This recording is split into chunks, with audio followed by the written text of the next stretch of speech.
querida colega, amiga, Natacha Bustos. Natacha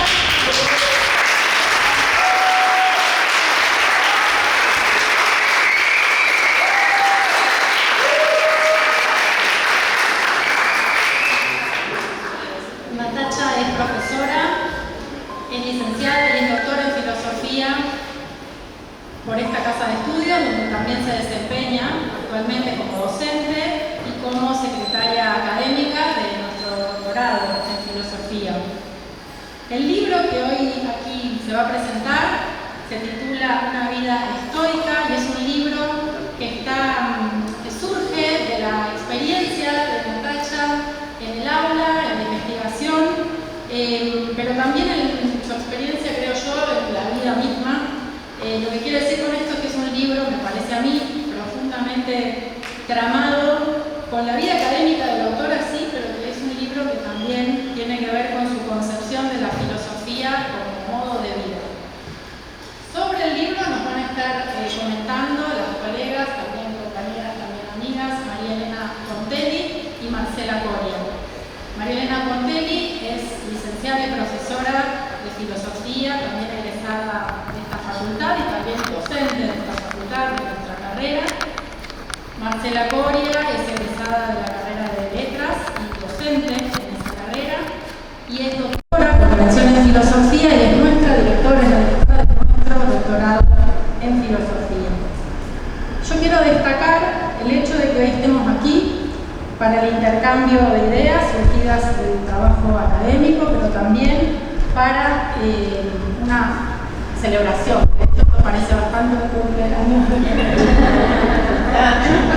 O sea, lo que quiero decir es que hoy vamos a intercambiar ideas filosóficas, lecturas, experiencias de escritura, pero también celebramos que estamos de pie, defendiendo el espacio al cual pertenecemos, donde trabajamos, de esto que nos gusta hacer, de esto que sabemos hacer, y que es un espacio que queremos defender, que queremos cuidar, que queremos conservar y hacer crecer para que también puedan tener el derecho a formarse y a trabajar en un espacio como este los que vienen. Así que bueno, una celebración, este acontecimiento, y ya le paso la palabra a Marcela para que demos inicio a la presentación. Muchas gracias.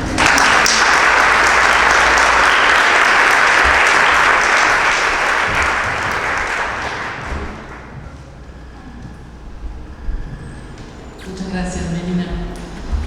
Bueno, la verdad que sí, es una ocasión muy festiva esta que estamos acá celebrando. Así que, bueno, voy a decir algunas palabras sobre el libro de Natacha y algunas reflexiones que me surgieron durante su lectura. Desde hace algunos años estamos asistiendo a una increíble proliferación de publicaciones acerca de las aplicaciones prácticas del estoicismo en nuestro mundo actual.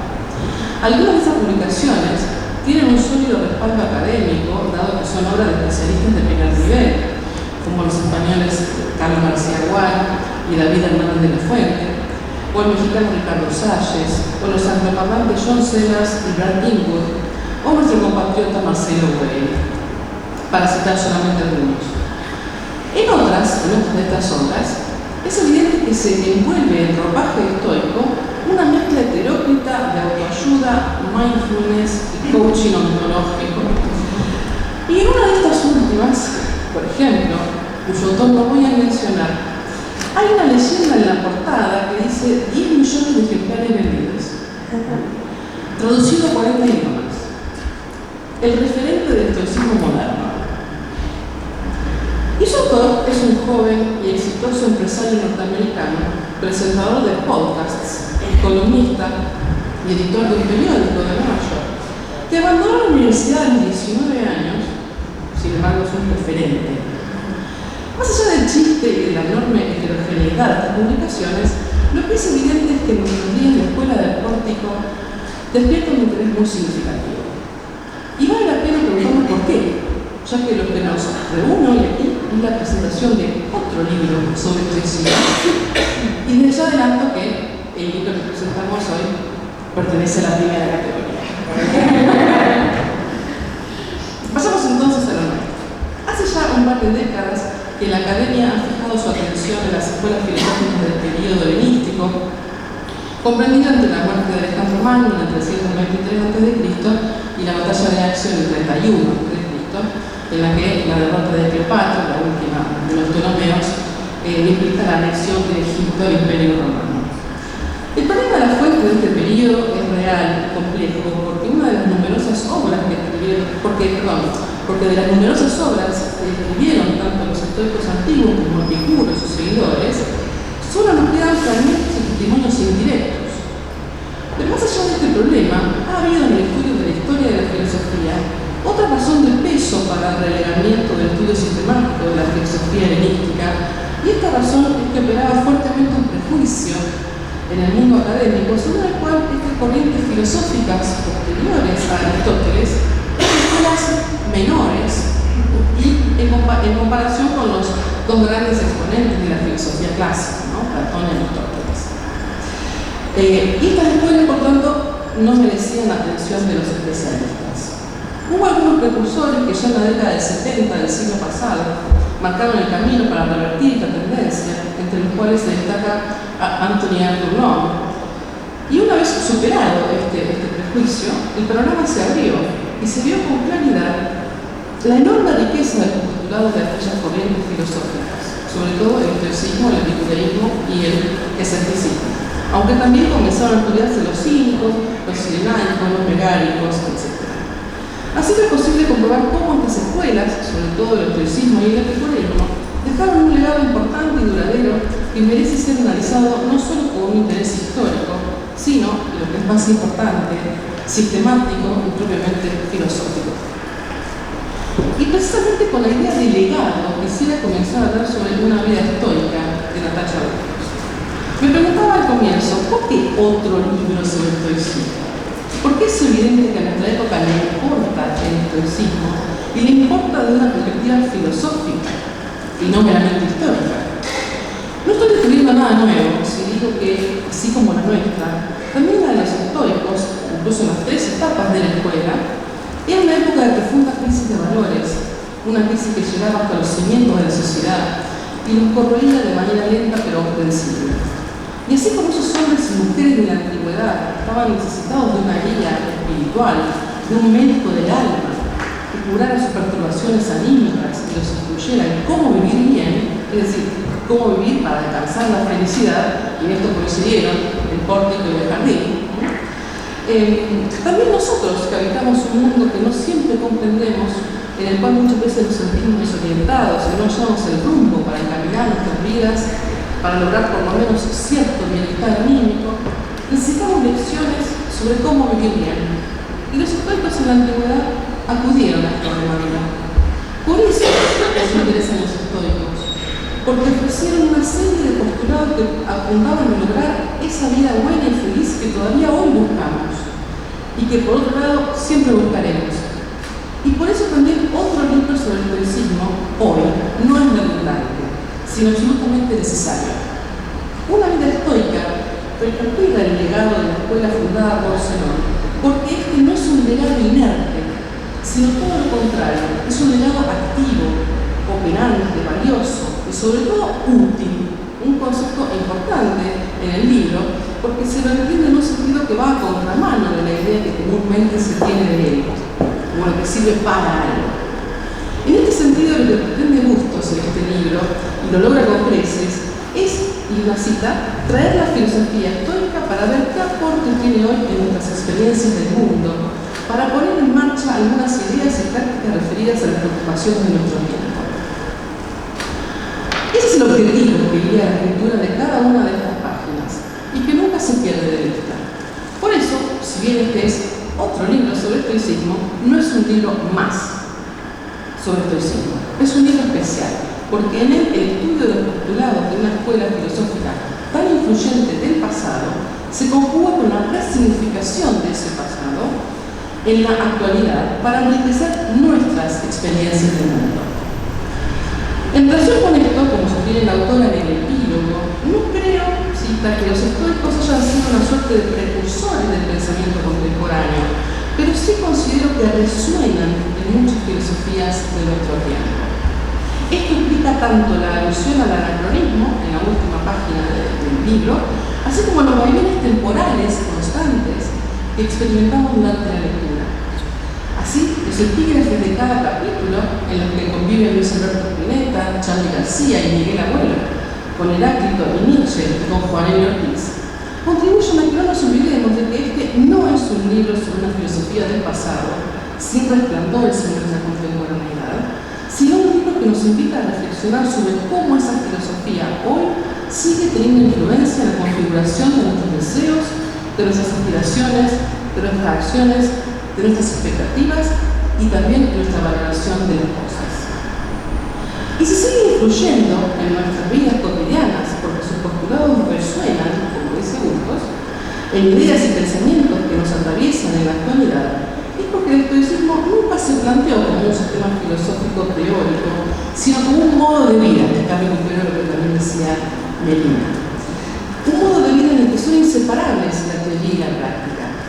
Es cierto que hubo importantes desarrollos teóricos, por ejemplo, en el campo de la lógica, la física, en el estoicismo antiguo, griego, pero la etapa que mejor conocemos de la escuela, gracias a la abundancia de fuentes, que es el estoicismo romano, se concentró de manera evidente en la ética como práctica. Vamos a ver luego cómo la lógica, la física y la ética estoicas son inseparables, porque es un punto central también en el libro de Natacha. Y este énfasis en la filosofía práctica es una característica que la Estoa comparte con el epicureísmo y otras corrientes helenísticas. En un mundo violento, turbulento, conflictivo y convulsionado, políticamente inestable, en guerra permanente, ya no se trata, como en esa polis del periodo clásico, de formular grandes desarrollos teóricos. Se trata de vivir bien, de ser felices, de vivir según la naturaleza, es decir, en armonía con el cosmos, sabiendo que hay cosas que dependen de nosotros y otras que no. Se trata de aceptar el destino y no fastidiarnos por las cosas malas que nos suceden. Se trata de fortalecer la interioridad del individuo frente al caos y la incertidumbre exteriores para poder disfrutar plenamente del ejercicio de la libertad. Se trata de, y se me permite usar un verbo que emplea Epicuro, con filosofar, para alcanzar la paz del alma, porque la vida buena, esa mediante la cual podemos soportar mejor el mundo, solo puede lograrse si se practica la filosofía con los demás, dado que para los estoicos, fieles a la herencia socrática, la filosofía sucede en el diálogo, como también se encarga Natacha de presentar. Y aprender a vivir bien, lograr ser felices, vivir en armonía con el universo, habituarnos a la idea de lo que acontece es parte de un plan providencial. Ejercer la libertad que proporciona una interioridad fuerte mediante el autoconocimiento y el ejercicio de la filosofía en común, todo esto requiere tiempo.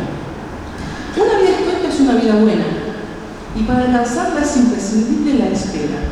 Y de allí el subtítulo del libro, Filosofía de la Espera. El concepto de espera, como el de inutilidad, está en el centro de la práctica activa del estoicismo como forma de vida, en el centro de la vida estoica. Dice Natacha, si hay algo que no vamos a encontrar en el estoicismo, es una práctica de inmediatez. Por el contrario, vamos a encontrar una filosofía de la espera, un saber de lo oportuno, una práctica de lo inútil. Vivir una vida estoica no es algo que se logra de un día para el otro. Requiere, entre otras cosas, ejercicio, práctica, esperar antes de tomar decisiones, saber racionalmente las causas de nuestras acciones, aceptar que no todo depende de nosotros. Si cómo vivir es la pregunta clave de la ética de la Estoa, y si pretendemos vivir una vida estoica, porque los filósofos del pórtico hicieron de la filosofía un modo de vida, entonces hay que esperar. Un verbo cuya reivindicación es algo en verdad revolucionario en nuestra vertiginosa contemporaneidad.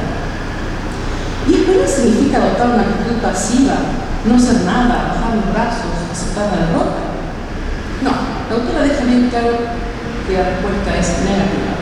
Saber esperar, algo que parece tan difícil e impracticable hoy en día, remite a una espera activa, amorosa y atenta. Eso es una cita. ¿Pero una espera de qué? Del kairos, del momento oportuno para actuar, para dar mi asentimiento a las impresiones o representaciones, a la fantasía, que me impulsan a la acción, a los fines de asegurarme de que mis actos sean éticamente correctos. Una espera que permite prepararse para lo que suceda, diría Epicteto, y aceptar que lo que sucede acontece en acuerdo con un plan divino, una providencia que rige el cosmos y a la cual es inútil resistirse. Esperar haciendo, esperar codo a codo, dice Natacha. Y así, en la espera, de alguna manera, está el germen de la felicidad. Y por eso la espera es esencial para poder vivir una vida estoica, que es sinónimo de una vida buena. Pero la vida buena no se fundamenta solo en la ética, sino también en las otras dos partes del discurso filosófico tal como lo entendían los estoicos, la lógica y la física. La división de este discurso, del discurso, no de la filosofía en sí, es más bien una organización del saber filosófico y responde estrictamente a una necesidad pedagógica, ¿no? Cuando dividimos la física, la ética, la lógica, es solamente para esos fines, porque las tres partes, como adelantamos, son inseparables, interdependientes y coherentes entre sí, y juntas conforman ese todo sistemático que es la filosofía estoica como un saber en bloque, ¿no? Tomando la frase de Breyer que cita Natacha. Con este criterio, el autor ha organizado los capítulos que siguen en la introducción, que ocupa el primer capítulo, que son capítulos en los que se desarrolla cada una de estas partes sin perder de vista esas resonancias y conexiones del estoicismo con el pensamiento contemporáneo que constituyen una marca distintiva de este libro sobre el estoicismo. Me referiré ahora muy brevemente a cada uno de ellos. En el segundo capítulo, Filosofar en bloque, se plantea la centralidad del logos con mayúscula en el discurso filosófico estoico, porque, por un lado, el logos, sinónimo de Dios y de naturaleza, es el centro articulador que hace posible que las tres partes de ese discurso conformen ese todo sistemático que ya mencionamos. Y por otro, porque el logos universal, el macrocosmos, tiene continuidad con el logos individual, el logos con minúscula, es decir, el microcosmos que somos cada uno de nosotros. La coherencia que existe entre lógica, física y ética supone que necesariamente tiene que haber coherencia en una vida estoica, o sea, en la vida que se rige por los postulados de la filosofía del córtico. Esto permite a gustos tanto mencionar la preocupación pedagógica de los estoicos y ponerla en relación con la pedagogía de Paulo Freire, por ejemplo, como vincular la educación dialógica de los estoicos, que pone en juego la posibilidad de cierto desaprendizaje, que es una cita, con lo que hoy llamamos deconstrucción. El capítulo tercero, el buen pensar como buen vivir, está dedicado a la lógica estoica y sus dos componentes fundamentales, la retórica y la dialéctica. Una explicación muy clara de la compleja teoría del conocimiento y de la psicología de la acción en el estoicismo lleva al planteo de una idea central en esta escuela, la idea de lo que está en nuestro poder. Se recuperan aquí las influencias heraclíteas en la Stoa, sobre todo los conceptos de alma, fuego y logos. La sección final del capítulo está dedicada a la crítica estoica a la lógica proposicional aristotélica. Esta crítica abre el camino a la autora para vincular el estoicismo con el cuestionamiento nietzscheano a la relación entre gramática y metafísica y a la estructura de sujeto y predicado, y de allí abordar el lenguaje como una cuestión política en la que se problematizan desde el concepto de performatividad de Butler los modos de nombrar lo que existe, lo que ha dado lugar al así llamado lenguaje inclusivo. En el cuarto capítulo, Volver a la naturaleza, Natacha desarrolla la física estoica. Cuestiones de considerar la abstracción como las de los principios activo y pasivo del universo o el carácter corpóreo de todo lo real, incluso del alma, son explicadas de una manera fácilmente inteligible. Lo mismo sucede con el concepto de destino, Heimamene, Fatum, en la Stoa, al que la autora dedica la última parte del capítulo. Si el mundo está regido por una providencia que determina todo lo que sucede, si estamos atravesados por el destino, entonces, ¿cómo es posible la libertad? Aquí vuelve la cuestión de lo que está en nuestro poder, porque precisamente la libertad se ejerce al elegir vivir en armonía con el universo, con el destino, que es sinónimo de naturaleza en el logos, ¿no? Con mayúscula, como hemos dicho, sabiendo que la providencia garantiza la justicia de todo lo que sucede. Y esto se logra mediante la práctica filosófica, que garantiza una transformación interior que a su vez permite alinear nuestros deseos y nuestras conductas con ese destino infalible. El quinto y último capítulo, ¿Por qué la filosofía cura?, aborda la ética estoica, orientada a responder una pregunta tan acuciante en la antigüedad como ahora: ¿cómo vivir a partir de eso que somos, sobre la base de nuestros deseos propios y comunes? Esto es lo que es una cita, ¿no?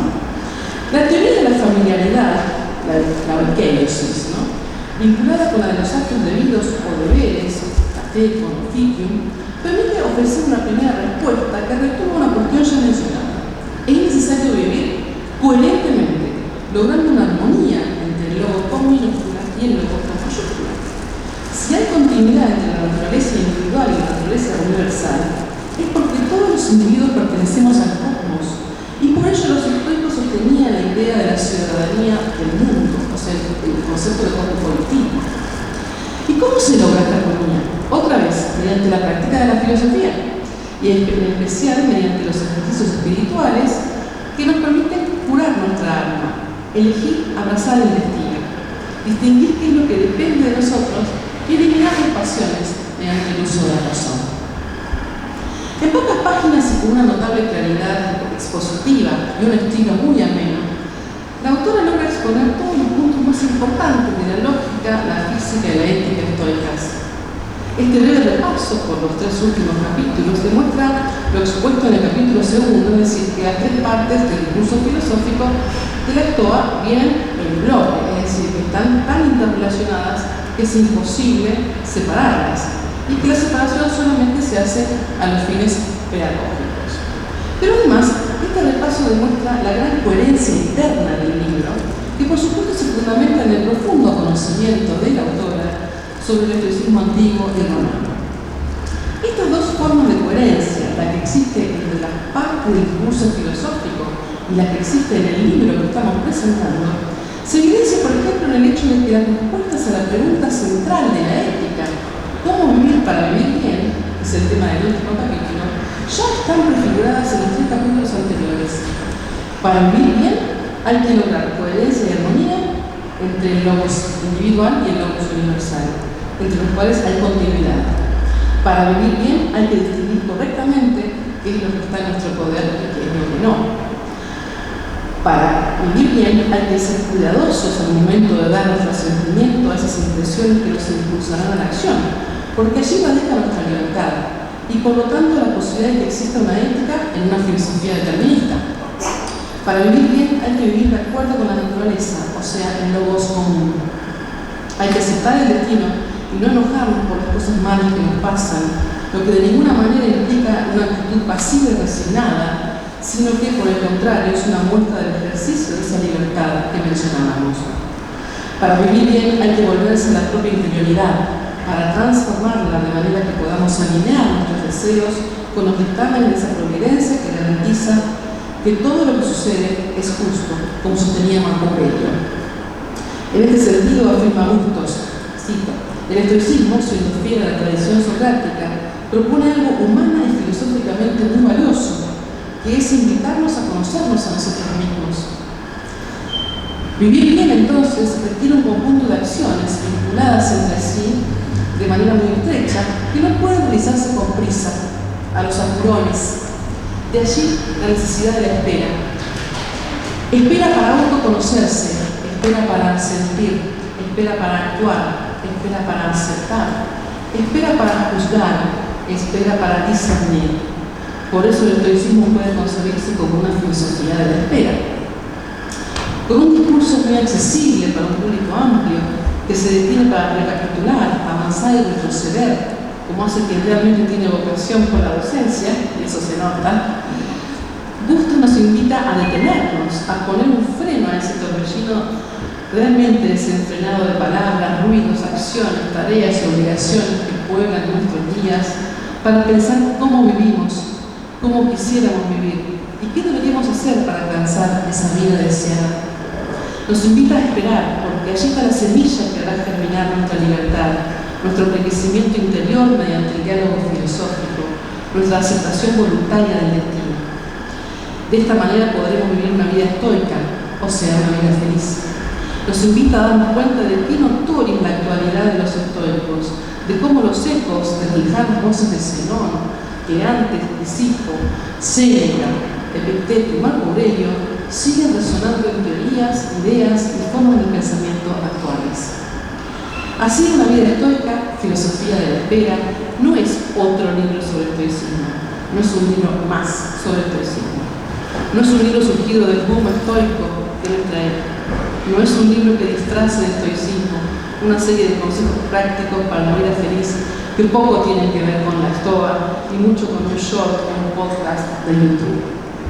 Por el contrario, Una vida estoica, filosofía de la espera, es un libro necesario, inteligente, pausado, atractivo y que puede ser leído y comprendido cabalmente por estudiantes e incluso por personas no especialistas en la disciplina, ya que posee una gran cualidad, lo que la retórica romana denominaba perspicuitas, o sea, claridad de estilo. Es un libro que nos recuerda que para soportar el dolor, la injusticia y los males del mundo, la filosofía con amigos es una aliada sin parangón, porque ejerce un poder curativo innegable al unir coherentemente la teoría y la práctica en una forma de vida. Es un libro que en definitiva demuestra la vigencia del estoicismo en nuestra contemporaneidad y cómo la escuela fundada por Zenón en el 311 a.C. puede hoy también contribuir a que vivamos mejor. Muchas gracias.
Es como que, bueno, esta edad en que uno empieza como escribir, a publicar, a armar fichas para que los alumnos lean, porque el texto es muy difícil.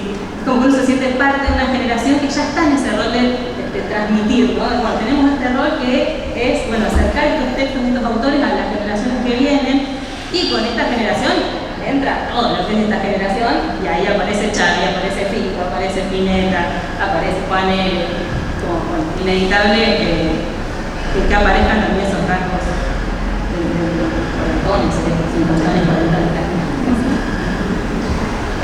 así que bueno, los epígrafes también son, bueno, esa parte que no hacen el contenido del libro, pero bueno, sí lo introduce y sí lo presenta.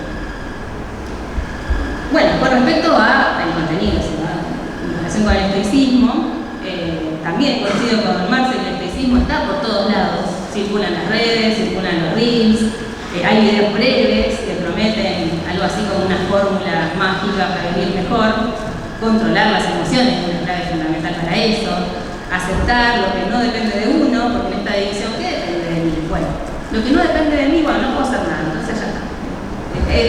Lo que puedo sí hacerme cargo es esto que sí depende de mí, y ahí entra el dar cuenta de las emociones para poder, bueno, o aplacarla o domesticarla, o de alguna manera dominarlas para que nos aquejen lo menos posible. Pero siempre el mensaje es ese, ¿no? Como, bueno, aguantársela, seguir adelante. Pero bueno, también esta discusión que está tan en boga no es neutral, ¿no? O sea, tiene sus consecuencias o tiene al menos su justificación de cierto sistema neoliberal, marca la talla también.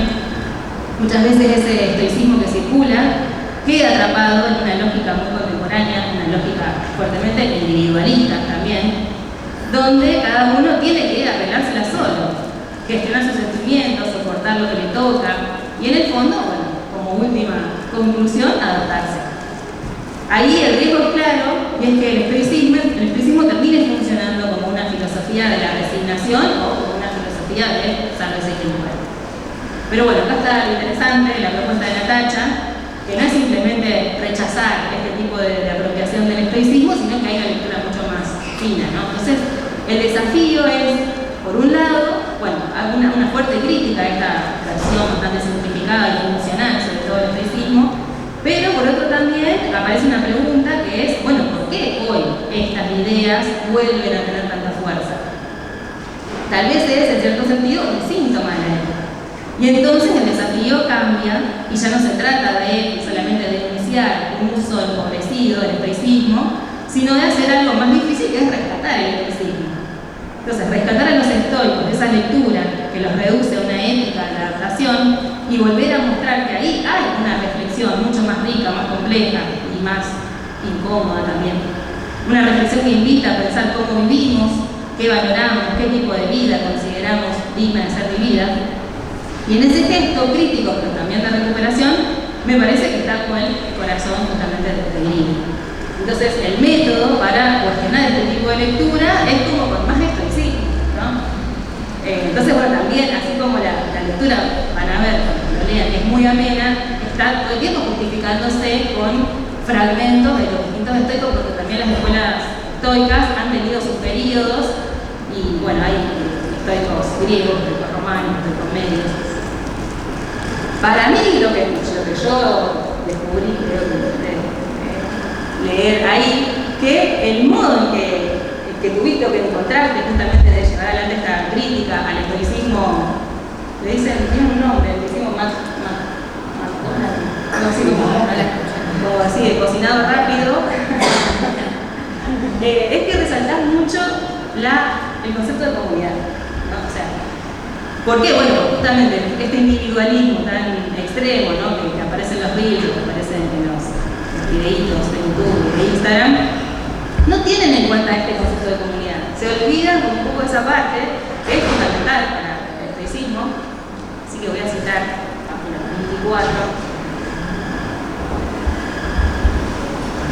Bueno, en esa parte justo está Natacha ubicando un poco cuál es el contexto en el que surge la escuela, es un contexto de crisis, es un contexto en el que, bueno, no se sabe muy bien qué va a pasar, donde hay marchas y contramarchas en el sentido político, hay mucho conflicto, o sea, la sociedad está atravesada por un conflicto constante y que da cierta imprevisibilidad a la vida.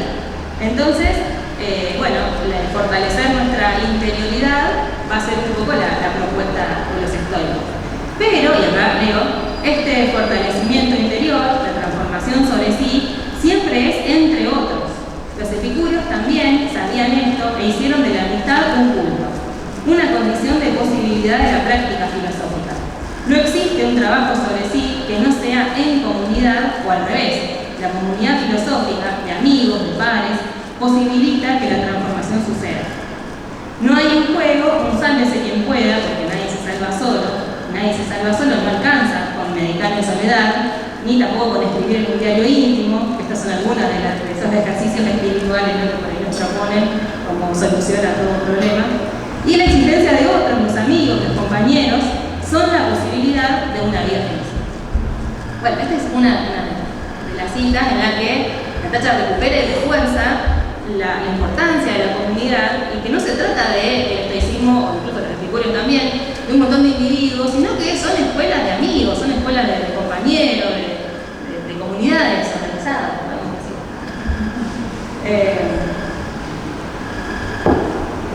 También, como uno pensando hoy en día, ¿no?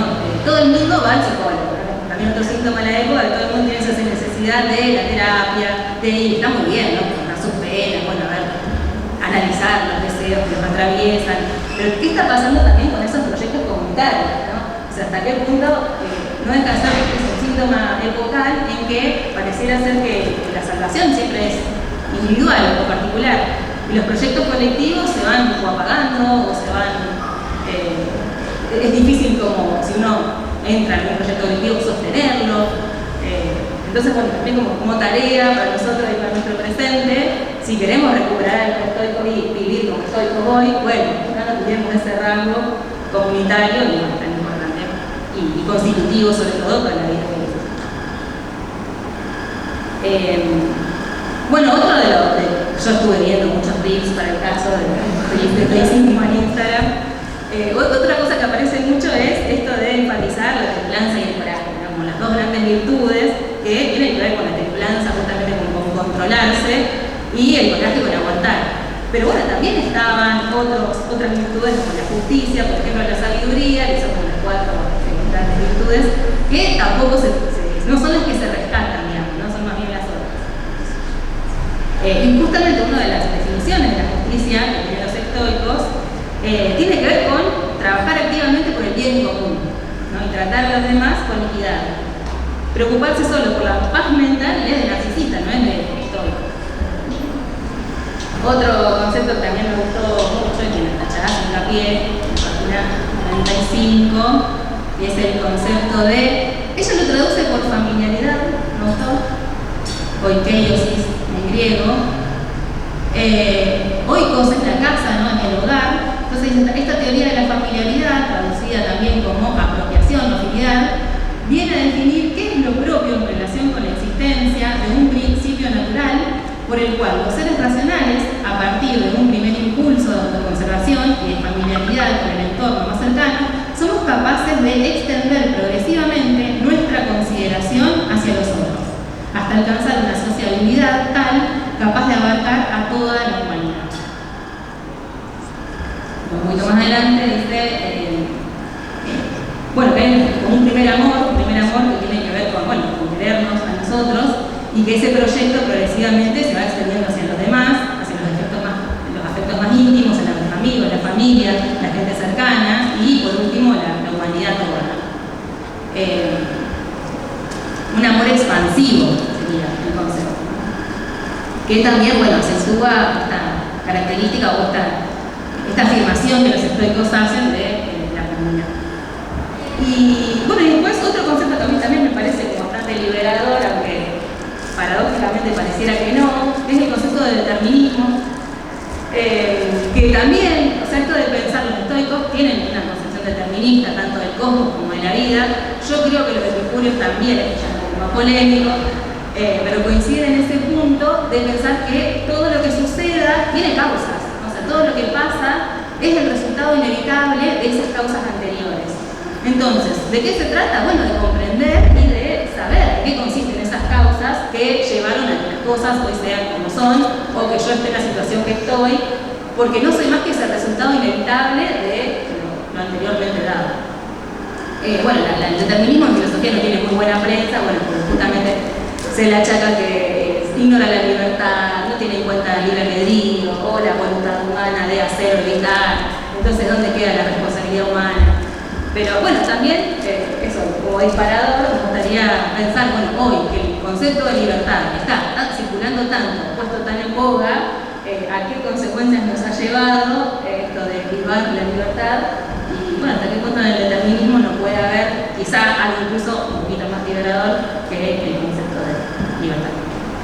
Así que, bueno, gracias Natacha por el libro.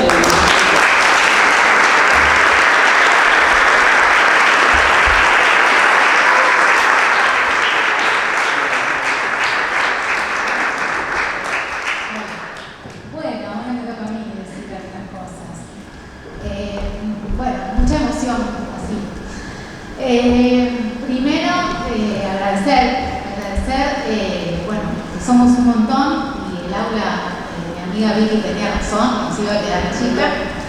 Es la verdad que una gran alegría, les agradezco a todos, a todas, gente de colegas acá en la casa, estudiantes, familia, amigos, graduados, bueno. Hermoso que hayan podido venir, gracias a Marcela y a Male que, bueno, con mucha rapidez y cariño y alegría dijeron, sí, lo hacemos, vamos, le comentamos el libro, sí, sin titubeos. Y bueno, y desde ya también agradecer a la Escuela de Filosofía, a Melina Mayú, a Victoria González, que hace unas cuantas horas trabajando para que estemos acá, y también por la insistencia, ¿no? ¿Cuándo vamos a presentar el libro? ¿Cuándo vamos a presentar el libro? Bueno, estamos, ¿no? También respecto de este objeto libro, le voy a agradecer especialmente a Pedro Iacomuzzi, que ha dibujado esta divina tapa que ha hecho el libro.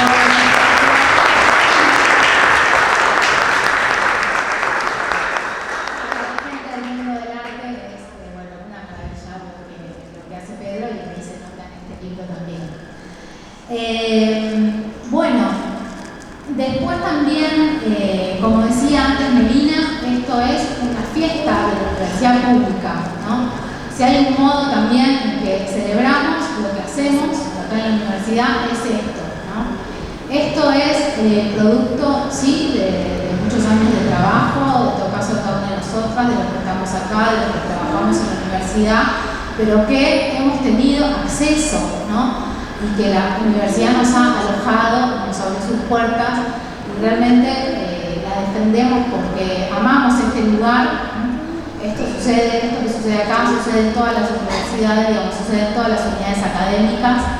Y si hay algo que esta gente no puede entender es el amor que nosotros tenemos por estos espacios, y eso es, creo que el mayor punto de resistencia que tenemos es el cariño por esto que decía Marcela, por lo que hacemos, porque efectivamente esto garantiza el acceso a la educación superior.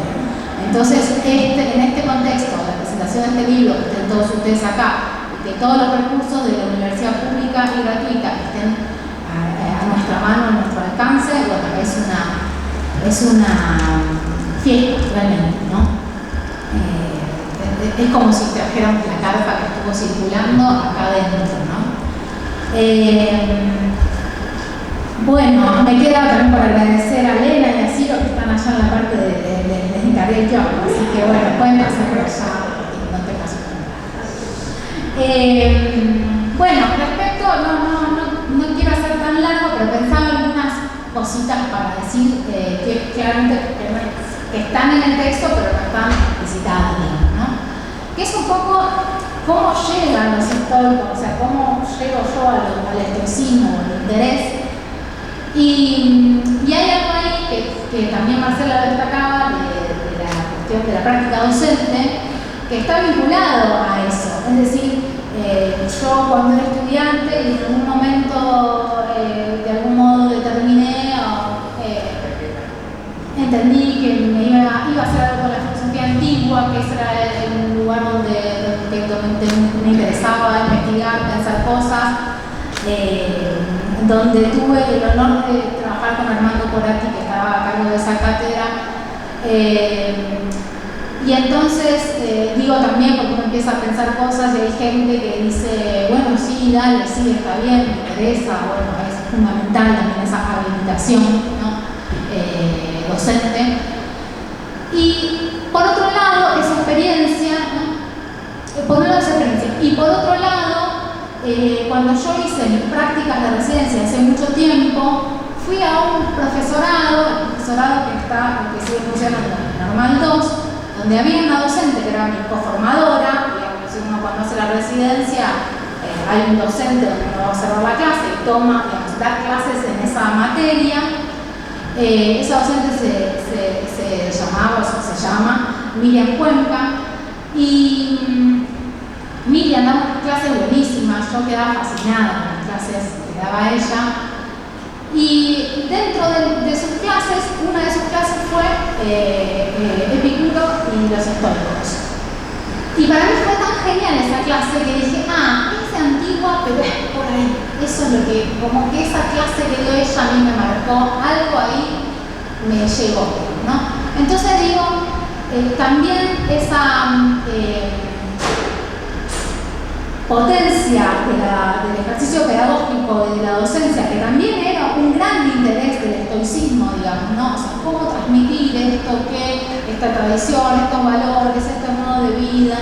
Bueno, algo de eso me pasó a mí en mi propia experiencia, con un poco, bueno, dije, ok, este va a ser como un área, un tema, y después uno empieza a trabajar con eso.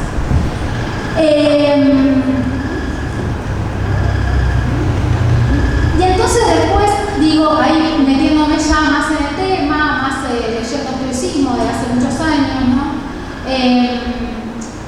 Creo que una de las cosas que más eso lo pensaba estos días, o sea, bueno, qué cosas, revisar qué cosas me habían estado atrapada más en ese lugar, y creo que es esto, o sea, es la filosofía como terapia, o sea, la filosofía como posibilidad de vivir mejor, la filosofía como posibilidad de bueno, darle otra vuelta a los malestares de la vida que tenemos todos, que vamos a seguir teniendo. Bueno, justamente la palabra si la filosofía cura, yo les digo que sí, la filosofía cura, pero para eso hay que verselas con uno mismo, ¿no? O sea, hay que entregarse a ese juego también de revisarse, ¿no? Eso también tiene que ver con la práctica docente, porque los docentes todo el tiempo revisamos a nosotros mismos para que justamente algo pase en la clase de interés, ¿no? Bueno, esa disposición, digamos, ¿no? A que, bueno, claramente que es filosófica, porque es siempre pensar que las cosas pueden ser de otra manera, siempre pensar esta especie de cuestión central de la práctica filosófica, que es la posibilidad de enrarecer lo que hay, ¿no? O sea, de que lo obvio no sea tan obvio, lo propio sea ajeno y extraño, ¿no? Y entonces eso se vuelve una pregunta, ¿no? Algo que parece normal, cotidiano. Bueno, la filosofía viene a enrarecer, digamos, lo que hay, ¿no? Entonces permite problematizar lo que hay, lo que vemos, lo que hacemos, cómo nos vinculamos. Entonces creo que si hay algo a mí que me atrapó un poco del estoicismo, era esta cuestión terapéutica, y por otro lado, el gran problema que tenía era el determinismo. Es decir, bueno, pero ¿para qué te vas a curar si en realidad ya está todo dicho? ¿De qué te vas a curar? Si hay un determinismo absoluto que dispone todo, incluso que estemos todos hoy acá, y ya estaba escrito para los estoicos, ¿no? ¿Y cómo hacemos con eso? Bueno, justamente, quizás sea así, quizás los estoicos tenían razón, y esto ya está, ¿no? En la semilla de la crítica primera, y volvemos a estar, pero tampoco lo sabemos, y siempre tenemos que estar tomando decisiones acá, no sabemos qué decidimos en la otra vez que vivimos acá, ¿no? Entonces, esto nos obliga una y otra vez a tomar decisiones, ¿no?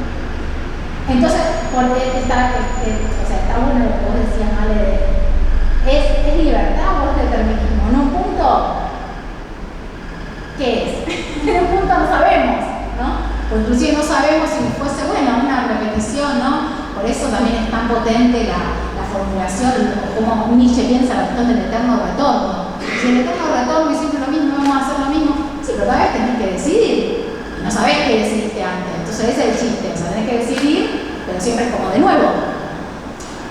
Entonces, digo, pensando también, trayendo esta cuestión de la terapia y de cómo la filosofía estoica se ha pensado o se sigue pensando también como cierta resignación, ¿no? Bueno, la apuesta que hace el libro, lo que está en el libro es, bueno, justamente la posibilidad de resignar en tanto volver a dar sentido a eso que sucede, ¿no? Y asumir claramente que hay cosas que nos pasan y que no las elegimos y que nos pasan, y que, bueno, cómo eso podemos encontrarle un nuevo sentido. Pero bueno, sí, obviamente que para encontrar ese nuevo sentido hay que trabajar. ¿Sobre qué? Sobre uno mismo, sobre los vínculos, sobre lo que hay, sobre cómo interpretamos la realidad. Esa es un poco la función terapéutica del estoicismo. Y entonces, para tratar de redondear y finalizar, cuando el libro surgió, esto también lo que decía, surgió porque la editorial Galerna me convocó para escribir un libro de estoicismo, sabiendo esto que mencionaba Marcela como el boom del estoicismo. Entonces yo lo primero que dije es, yo no sé escribir autoayuda, ni sé escribir, claro, autoayuda no sé escribir y tampoco soy coach, voy a hacerlo. Entonces, bueno, no, porque la editorial me dijeron, está bien, no queremos un libro de autoayuda ni un libro de coaching, listo, vamos por ahí. Porque bueno, justamente también las lecturas que hacen de esto, bueno, ok, te tocó lo que te tocó, y de algún modo es, bueno, nos vamos acomodando, ¿no?, a esto que nos toca, ¿no?, lo que decíamos recién, ¿no?, lo que implica la lucha por la universidad pública, y bueno, nos toca esto, bueno, no es un mero nos toca esto, digamos, es nos toca esto, ¿y qué hacemos entonces con esto que nos toca? Y de momento vamos a cambiar mañana, vamos a cambiar en 15 minutos, ¿cómo trabajamos? Pensamos los espacios, sembramos ciertas semillas para que la cosa de a poco se vaya transformando en otra cosa, y cuando esté la oportunidad se transformará definitivamente en otra cosa, y después tendremos que estar también discutiendo, ¿no?, defendiendo otras causas, ¿no? Entonces, yo los invito, digamos, a leer mi libro desde ya, a leer mi libro desde ya. Igual lean otros y comparen, porque esto que decía Marcela, bueno, también se puede discutir con Marcela de qué vale serían los otros libros, ¿no?, capaz que copan los textos. Y que también otro interés, digo, esto de invitarnos a leer las otras preferencias que hay a otros autores y demás, es también como un abanico de posibilidades. Uno puede decir, bueno, a ver, a mí me gustó el capítulo 3 tal cosa, voy por este autor que aparece ahí y pruebo a ver qué pasa, ¿no? La filosofía tiene algo también como, ¿no?, de que cuando uno empieza una primera clase de filosofía y uno tantea a los alumnos y en general dicen, ay, no sé, nunca entendí nada, me parece muy difícil, no sé cómo voy a hacer durante todo el año. Bueno, es también un poco como desautorizar a los grandes autores, pero no por subestimarlos, sino por leer otra vez, leer de nuevo. A lo mejor encuentro ahí algo que no me interesa para nada y encuentro algo que sí me interesa. Y esperar también eso, leer esperando, ¿no? Porque no entender forma parte también de ese trabajo de lectura. Está bien no entender, digamos. Si uno después no entiende, bueno, después del rato largo, pasar de consulta. Hay clases de consulta también. Los martes a las 8 de la mañana esperamos con un matecito caliente. Entonces, bueno, digo, les invito no solamente porque acá también tengo las compañeras más epicúreas, quizás, entonces también debatimos esas cosas,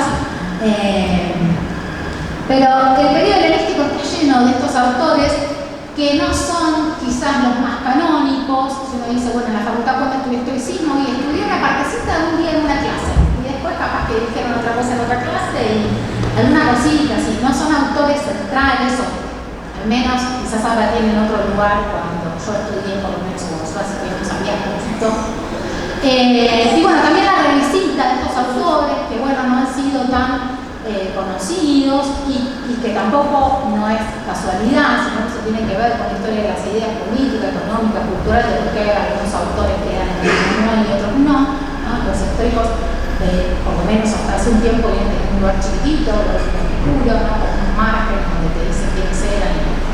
Y me parece que también volver a revisitar como ideas que no fueran las ideas triunfantes para el pensamiento occidental, puede decir, había otros modos de vida, otras formas, otras ideas, y por algún motivo no triunfaron, ¿no?, en el modelo de la razón occidental hegemónica. Y está bueno, así como el estoicismo, también revisitar otros autores que no son los más conocidos ni los más consagrados. Y el periodo helenístico tiene mucho de eso. Y después cada quien, por supuesto, quiere hacer las lecturas que quiera hacer, que le gusta el curso de coaching, por supuesto, también puede leer lo que quiera. Pero bueno, no es una mirada como no es el estoicismo lo que propone algo fácil, digamos, algo que sale enseguida. Y no es una resignación así como a secas, tonta y liviana, porque justamente resignarnos sin más a lo que pasa no nos va a llevar a transformar el malestar, sino justamente cada vez nos mete como una cosa más densa y preocupativa y preocupante. Y bueno, entonces este encuentro un poco es invitarlos a que lean el libro, a que lean otros textos de filosofía helenística, que van a, creo que hay algunas claves de lectura para el mundo contemporáneo que, bueno, pueden pensar otras formas de organizarnos, otras formas de ver el mundo, otros mundos posibles. Bueno, eso, muchas gracias por venir de nuevo, gracias por ser parte de este proyecto, porque es así, es un proyecto que está lleno de gente, es un libro que tiene un nombre propio, pero está lleno y habitado por muchos caminos distintos y vínculos y experiencias. Así que, bueno, cerramos acá y los invitamos a que atrás de ustedes tienen también algo bastante griego, digamos, ¿no? Por eso que me gustan los griegos. Así que, bueno, los invitamos a que pasen a tomar algo y, bueno, gracias.